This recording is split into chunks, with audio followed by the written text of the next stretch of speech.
Hello, hello. Welcome back to Decide to Succeed. I am your host, Deidre Chanel. If you haven't already, go ahead and hit the subscribe button. Our leader today is Tina Leader. She is a public speaking and energetic coach here to share with us how we can become better speakers and better communicators. I am eager and very excited. I've read so many wonderful testimonies from Tina's clients, and I'm so eager to have this conversation because speech was something that I struggled with growing up as a kid. I was afraid to raise my hand or answer any questions out loud, read out loud in class. That was the ultimate terror for me. So let's not wait any further. Welcome, Lady Tina Leader. As you can see, we have our leader today, Miss Tina Leader. Our leader today is Tina Leader, which I mispronounced earlier in the introduction. Yes. I'm really excited to talk to you because when we first met, it was a mutual friends party or something like that. And we just hit it off and we just started talking about our businesses and what we did. And I was really intrigued at what you do because speech is something obviously we all do as humans. And it's a skill that can be perfected and worked on. And it's something that I'm working on myself. So I'm really excited to learn more about public speaking and things that we can do to improve our public speaking and verbal fluency, which is what we're going to start with. Okay. Verbal fluency. Great, that's my favorite. So verbal fluency is the process in which you have content in your head, you want to get it out, and you verbalize it. So if you ever had a time in which there's that one word that couldn't come to mind, or that one event or that person's name, and it's just at the tip of your tongue, but it just doesn't come out. And then maybe an hour later or a day later, you're like, that's what it was. That's what I should have said. Okay. And so there's that block that prevents that flow. So that's the verbal fluency portion of it. Ooh. And there is a process, it's a brain training process that I help clients go through in which you're just able to be in that flow. So you're able to improv talk, especially in high stress moments where we tend to get stuck and nervous. Yeah. That's the most important moment to flow. So it's just training that, and it's a skill that we can all gain. We just have to practice. Nice. Yeah. Oh my gosh, that's so great because, like, say for instance, networking is something that you got to do now. Like when you're in business, you're an entrepreneur, you're doing these networking events, and it's like you want to say something, but you don't know what to say or how to break it open, and it's like, and it gets that awkward moment. So what would you do or coach your client to do in that moment where it's awkward, they don't know what to say, that awkward silence is happening, what's going on? You can do anything, but a really easy one is just point out something very obvious. So that's a small talk technique is, oh, hey, if you're at an event, oh, what time are they going to do lunch? Or, oh, I love that speaker who just spoke. What do you think about it? And just point out anything, even if it's physically obvious. Oh, there's the light. Oh, that person has an interesting outfit on. It doesn't matter what it is, but the moment you start speaking, the more comfortable you'll be to speak, and then something else will come about. Speaking of comfortability in speaking, because like I mentioned before, growing up as a kid, I wasn't comfortable speaking. I used to mumble and talk really low. And then after some years, I remember as I began to build my confidence and work on my speak, they kind of went hand in hand, and they helped each other out. So I became more confident. The more confident I became, a better speaker as well. What is your take on tackling that firsthand when someone's like, okay, I know I'm not confident, I know I'm not a good speaker, where do I start? Yes, that's my favorite. That's my heart. So oftentimes clients will come to me and it's that surface level problem of, wait, I know I need to do X, Y, and Z because I'm going to present at work, or if you're an influencer, et cetera, et cetera. But then we go into the deeper work of, well, what's the negative association that you have with that? What are you making this mean? And where does it come from? So there's a little bit of therapy. I do hypnotherapy in case we just want to go straight to the source. And then we unlock that, spin our negative belief system into something positive, insert that into our subconscious, and then boom, you're just a lot more confident. And even if you don't know the right words to say all the time, because it's never about the right words to say, it's just your energy, your vibe of, hey, I'm freely able to talk and I'm comfortable in it, and that's what really people resonate with. You said the magic word is getting it in that subconscious mind, because that subconscious mind is literally what creates your life experiences. It's everything. And it's like, yes, oh, that is the meat of it right there. And it's interesting because any aspect of life that you're trying to improve on, it all comes back to your mind, your beliefs, that subconscious mind, how you think, your emotions, all your intention. So it all comes back to that root in that self-development work that we got to really dig down. we got to dig. You got to get that shovel and put that weight on it. And and you think you dug enough, and then oh wait, there's more. Yeah, and I love that process. It's forever, the rest of your life. It's a whole process. And never ending. I love that because no matter what you do in life, speaking is going to be a part of it. So even if you're not in business, even if it's just your day-to-day life, how you communicate, it says a lot about who you are and how you feel. And I do want to talk about, I know you cover presence a lot, because like how you feel, your posture, like I said, if you're mumbling or slurring your words or whatever, it is a reflection of maybe how you believe yourself to be. So if you are not a confident person, you're no eye contact and things like that. So talk about your approach when working with someone that's dealing with those things. So, well, it's very interesting because I think we generally know, okay, posture up, look at people in the eyes, etc., etc. It's harder to do when you're in a high stress situation in which you put somebody up on a pedestal. So it's very easy with friends or somebody you think is your equal or below you, right? But when it's somebody you admire or somebody you want to get approval of, then that's when you actually need to it's good to manually know, oh wait, what's my posture doing? What's my breath doing? Where are my hands? Where am I looking? Am I fidgeting? Things like that. But at the end of the day, if you do the inner work beforehand, it'll be easier to get into that state faster and have it be genuine at the same time. But sometimes, even if it's not genuine, you just got to do it. You just got to do it. Yeah. I know this might be slightly off topic. But what do you think it is? Why do we choose to put people on pedestals, or why do we feel like someone either here or there? Because I've had this happen to me and of me as well. We all go want to I just want to tackle that because I had a huge like relationship type thing happen to where that was a factor. And I really want to like dig a little deep into that because I feel like that's a great part of well, communicate. Number one, I just want to say it's natural because we're human beings and we're meant to think in hierarchy because we're social animals, and in social groups, social animals, in any animal kingdom, there is a hierarchy. So we tend to place ourselves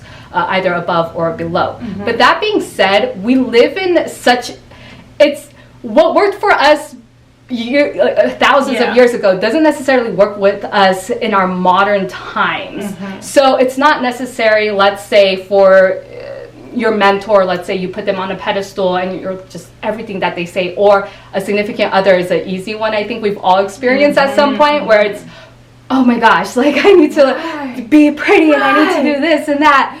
But then it really goes back to, and this is what I've learned for me and what I've seen in other people, is just, okay, but do you love yourself?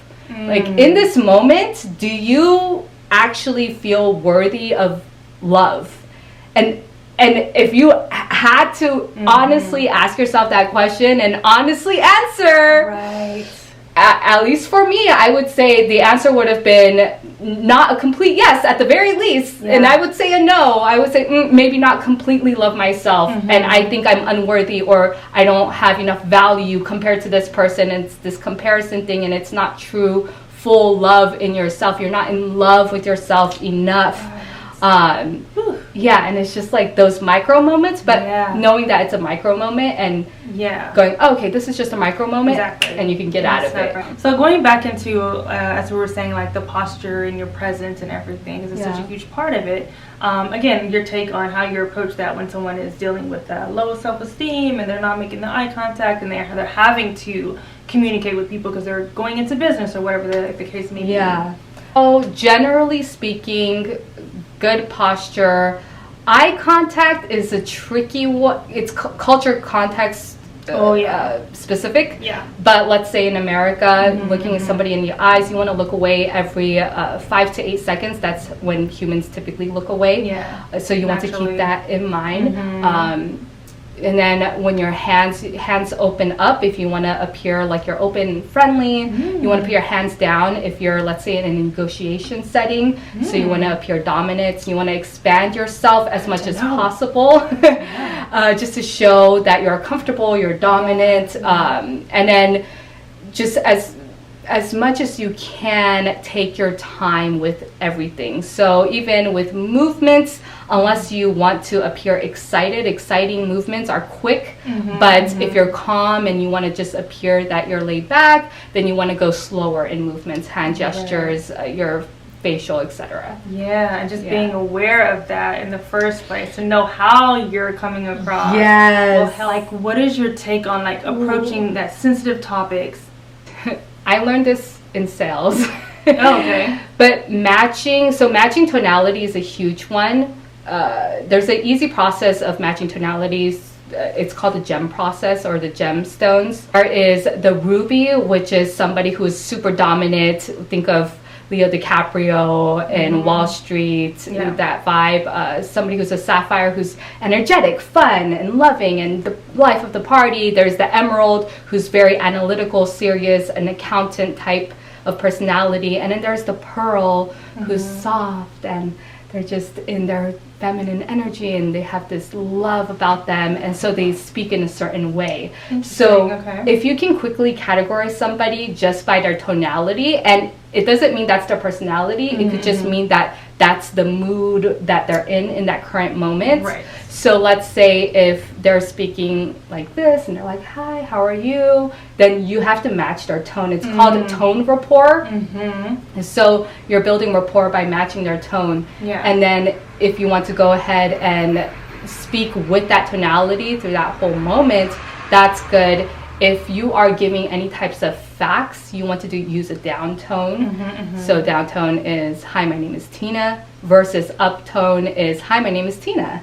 Right. And you want to use an up tone as well when you want to build rapport with somebody. Okay. So that's when you go, hey, how are you? That's a friendly rapport. That's, hey, I'm on your side. I want to build rapport with you. And you can use the down tone for facts to appear credible, but also if you want to break rapport with somebody. And that's sometimes useful, more so for women, if you're approached by a man that you don't feel comfortable with, you always have to use down tones. And women typically, if they're taught I need to be nice, they might still use uptone tonalities. And this is why sometimes the communication becomes confusing. So down tone and build breaking rapport, I love. And that's so interesting, because I feel like it's something that we naturally do, even though we're not consciously aware of it. Right. Yeah. And like you said, sometimes it can be confusing because you're taught one way. Right. Be nice. Okay, hi. Yeah. And really, you're like, get away from me. Right. But your tonality says, hey, I'm open to you. And so it just depends on, especially when you're nervous, you tend to go up tone versus down tone because you're unsure of yourself. So even just being aware of that. Yeah, that brings to mind another thing, because like I used to hold my breath in moments, and I know breath work is something that I've been working on and practicing during all of my journey in self-development. But breaths and holding your breaths in those moments, like Yes. So what's interesting is because a lot of people come to me for clear speech issues, but really what's happening, and even in my clear speech course, the first thing I tell people, which people want to skip over, is your breath work. Yeah. Because when you are nervous, let's say if you've ever had an anxiety attack or anxiety in general, you're breathing in your chest, and that has a certain resonance in your voice. So you can hear when somebody's nervous because they're using their chest voice. And a lot of singers know about this, but even when you're talking regularly, if you can breathe all the way down to your belly, especially for women, because women tend to have a higher tone anyway. And because lower tones, wrong or right, it's seen as somebody who has more higher authority and who is unsure of themselves and confident. So there are certain people, certain women who have lowered their tonalities in this world just to gain authority. And they do it on purpose, and they've been trained to do that by a speech coach, let's say, because it's a subconscious thing that we pick up on. We go, oh, this person's confident, they know what they're talking about. And we just perceive that person that way. You talk about speech is like your specialty. Pronunciation. Oh, geez. Getting better at pronunciation, because let me tell you, like I told you, I used to mumble. I used to not want to talk, and that's I feel like that was the reason why I mumbled. Like, I really don't want to talk to you, you know? Yes. For whatever the reasons were. But pronunciation, being from the South and having that, I call it the Southern tongue, certain words we say, like, maybe with a lazy tongue, and we don't really pronunciate some things or leave out letters half the time. But how can one, first of all, obviously you have to be aware that you have, But it's not laziness. I just want to pause you there. I think the Southern tongue, because the way we say things, I call it the lazy tongue because we don't use our tongue to form the words completely. That's just my opinion. But yes, you're right. It's not necessarily... Well, yes, and I know what you're saying, right? It's so journalists go through this training process of general American accent. So it's not tied to any region at all, and that's something, it's phonetics. And if you want to go down that route, that's a whole different route, and you can go down it. Another episode. But I always talk about two things. So there's the mechanics, and then there's just the internal subconscious belief system. Yep. So the mechanic part of it is your mouth posture. And mouth posture. Yes, and so that is, you need to know where your tongue rests. For example, typical general American accents, they rest in the middle of your tongue. Yeah. And what I mean by that is that your tongue, when you are just resting and prepared to talk, usually it's rested in a certain position in your mouth. And every culture is different, or every language rests in different positions. So some people rest in the front side of their tongue, or the back side, or maybe even the sides of their tongue. And that prepares you for when, especially if you ever had a moment in which somebody asks you a question and you mumble, the first word that comes up is a stutter or mumble, and it's because your tongue was not prepared, it was not in the right posture. Yeah. So that's a whole thing on its own. This is like really enlightening. It's interesting because I always say, because I have an accent due to just Japanese being my first language, but I always say don't pay attention to perfecting an accent, but mumbling or stuttering or slurring, things like that, oftentimes, yes, it's the tongue position, especially if you speak another language and you have to switch into American. And I have to remind myself of switching into an American tongue posture versus a Japanese tongue posture before I go and speak, because I'll trip up if I don't do that. Girl, I'm laughing at myself because I don't speak a second language. Well, English is my only language, and I have to consciously prepare to speak clearly. Yes, that happens. But there's also the subconscious portion of that as well, which is when you're not confident, or when you're just unsure of a situation, you don't know how to socially interact or things like that, right? You tend to make your mouth smaller. And when you make your mouth smaller, then you have to, it's just all mumbled, jumbled in this one tiny area. So the more you can elongate your mouth, then the easier it is to pronounce anything, because you allow more space for that mouth and tongue to do what it needs to do. Yeah. With that being said, I remember I took a few like vocal and like I was singing at the time, but of course we worked on forming them out. And there were some exercises that we did, because I used to have that situation where my mouth was,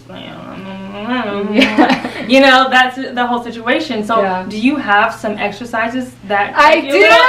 Because because I want to, because literally, like, every day I have to consciously, like, okay, I'm about to do an interview. Yes. I have to pronunciate. I have to speak. I have to open my mouth and blah, blah, blah. Yes. So it's like a conscious, like you said, it's a conscious thing that I continually have to work on. Right. But I would love more exercises, and I'm pretty sure our viewers would love some exercises too. If they're watching this, they're watching okay, for a reason, so there's two things you can do, because there's one of it is you actually need to train your mouth and tongue as if you're going to the gym. So you might actually have certain muscles in your mouth and tongue that is not sufficient for what you need to do and what you need to say, because maybe you don't speak a lot, especially people who work from home, for example. They're not used to speaking a lot, so they're not used to using that muscle. So for those, there's like a, I, U, E, O, a, I, U, E, O. Oh, A, I, U, E, O. Yeah. So that's God. the mouth. Okay. You could do tongue,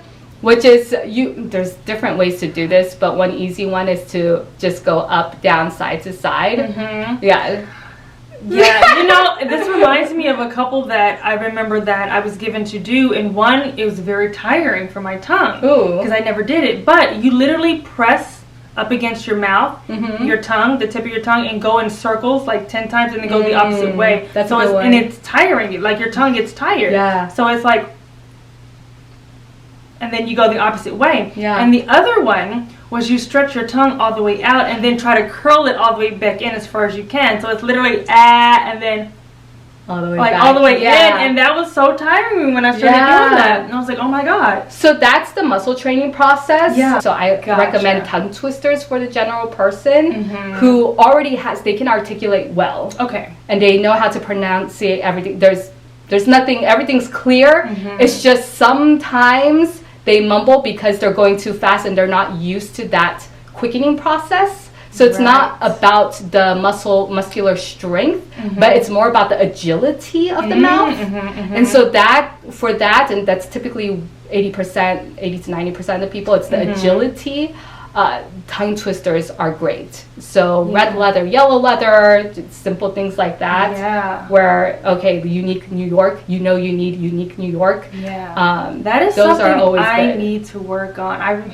Side note, I write raps and rap, and I used to Ooh! but I would have something in my mind, Yes. and I could hear myself, but I would physically try to verbally do the rap, Right. and it wouldn't come out as fluidly and Yeah. as sharp as I heard it in my Right. mind. The mind because can my do it all. mind, my mouth was Yeah. not practiced to perform do that that. quick, like you said, the quick changes in speech. Right. So those I will definitely take and Yeah. maybe have a rap career after. Yeah.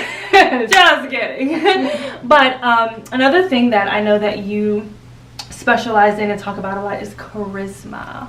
And I really want to talk about charisma because I feel like any aspect of life, having that charisma can get you a long way. It can get you a job. It can get you a everywhere. bag. A bag? Okay, well, we're talking.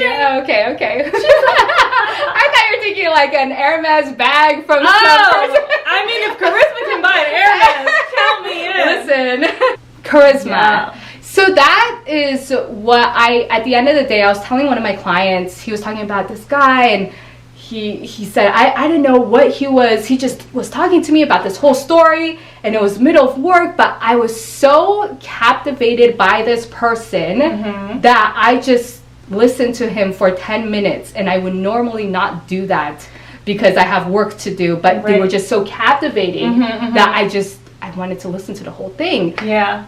And when you have that charisma, that power, it actually doesn't even matter what you say, how you say, your tonality, all of that can really go out the window. Okay. And so that's why I like to focus on that more than the posture, the this, the that, unless you are a person who is on television. You need to say the right thing at the right time in the right tonality, and there is no deviation.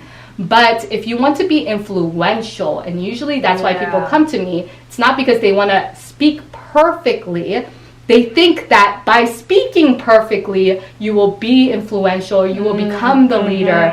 But really, it's the charisma. How do you lead? It's how do you tell a story? Is it exciting? Are people bored by you, or do they want to know more? Right. So that portion, that's when the energetics come in. And that's when I work on, let's get yourself aligned. And I come from a scientific and spiritual approach. But even if we just do a simple guided meditation by me, and usually I'll do a personalized one based on what your subconscious belief system is and what your goals are. Right.